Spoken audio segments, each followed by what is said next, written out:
ઉભરાતા ગટરના પાણીના અંગે ટૂંક સમયમાં કામગીરી નહીં થાય તો આંદોલનના એંધાણ. પાટણ જિલ્લાના રાધનપુર ખાતે આવેલ નાગોરીવાસ સહિત સથવારાવાસ ખાતે મીઠા પાણીની પાઇપલાઇન મંજૂર નહીં થતાં લોકોમાં આક્રોશ જોવા મળ્યો છે. તો બીજી તરફ ગટરની સાફ સફાઈ લઈને અનેક પ્રશ્નો જોવા મળી રહ્યા છે.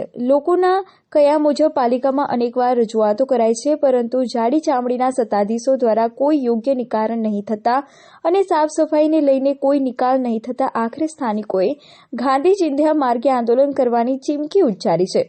વાત કરવામાં આવે તો રાધનપુરના વોર્ડ નંબર 2 થી 7માં શહેર કોંગ્રેસ પ્રમુખ વિષ્ણુદાન ઝુલા તેમજ મહિલા મોરચાના પ્રમુખ જ્યોતિબેન જોશી સહિતના અગ્રણીઓ નાગોરીવાસના આગેવાનો સહિત મુલાકાતે પહોંચતા વિસ્તારમાં ચોંકાવનારી વિગતો સામે આવી હતી. છેલ્લા 2 મહિનાથી ગટર સાફ સફાઈ કરવામાં આવી નથી તેમજ 12 દિવસે પાણી આવે છે અને પાણી પણ ગટરની માફક ગંદુ પાણી આવે છે. ત્યારે વારંવાર લોકો દ્વારા પાલિકામાં રજૂઆત કરવા છતાં કોઈ નિકાલ કરવામાં નહીં આવતા તંત્ર સામે અનેક સવાલો ઉભા થઈ રહ્યા છે. રાધનપુર પાલિકાના ચીફ ઓફિસર તેમજ પાલિકાના વહીવટદાર મામલતદારને લોકો દ્વારા વારંવાર રજૂઆતો કરવા છતાં આજ દિન સુધી કોઈ નિકાલ નહીં થતા લોકો ત્રાહિમામ પોકારી ઉઠ્યા છે.